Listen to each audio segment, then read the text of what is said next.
or this, you ought to be thinking about this.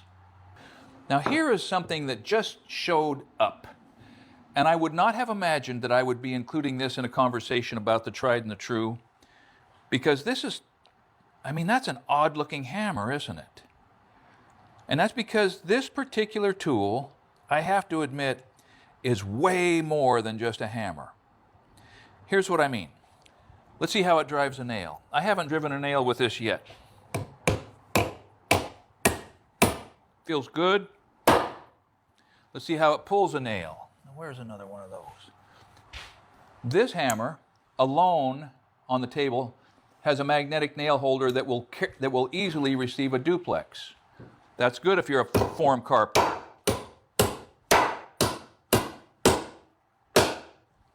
I'm not feeling much vibration. All right. Oh boy, that is a pull. Oh, let's do this. See that? First time.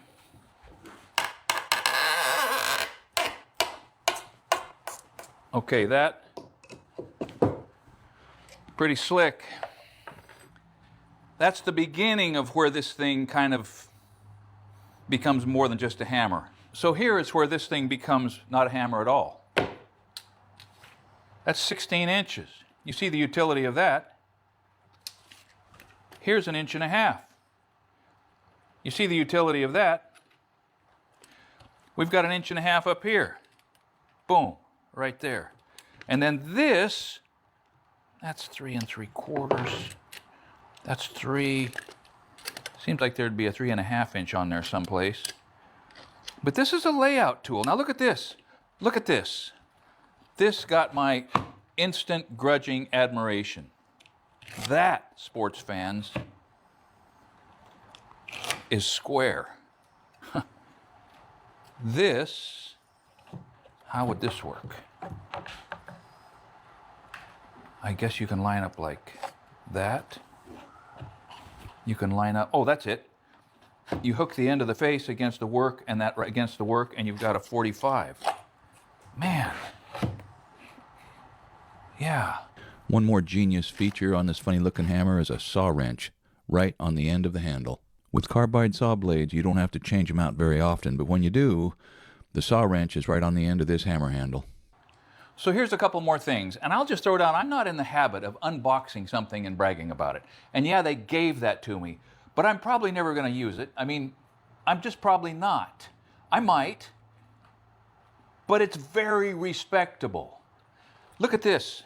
You see these caps that came with it? All right, funny looking. You never see anything like that on the job site. But if you're a roofer and you're putting those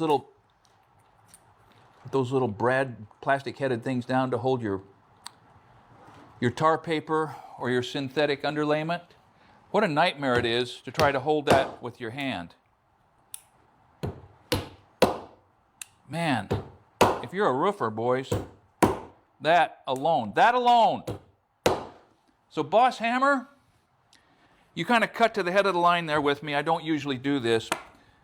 And let me reiterate to the rest of you guys, they didn't give me any money.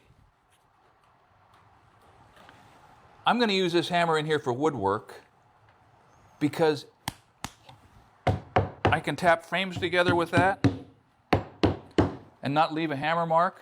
So if I can reach any conclusions here, maybe you start with one of these or something like it. I mean, it's hard to beat. It's hard to do better and you can do a lot worse. Maybe start with one of those. If you're a roofer or a layout guy and you need these additional time savers and you think you could learn to use your hammer as a layout tool instead of pulling out your speed square all the time, and I think any of us could learn that.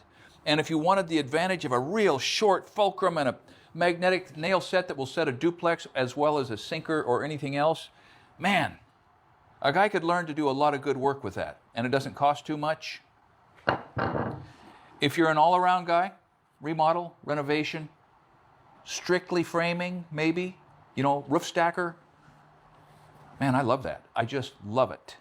And if you do a lot of heavier work, if you've got to knock a lot of stakes out of the ground and just do some blasting and some shredding and a little framing, Dustin swears by it. That's as good a recommendation as I can give you. But sort of to wrap it up, when you decide what you want and you don't want to spend the money for it, tell your people you want it for Christmas or Father's Day. I mean, that comes around. They worry about what to get you for your birthday. And in the meantime, what really matters is you've got your nail gun, you've got your hammer, you've got your assignment, you've got work to do. You are developing the desire to do the best work you can within the time budget that they allow you. So just drop your hammer into your bags, get out there, be careful, and get some work done. Thanks for watching Essential.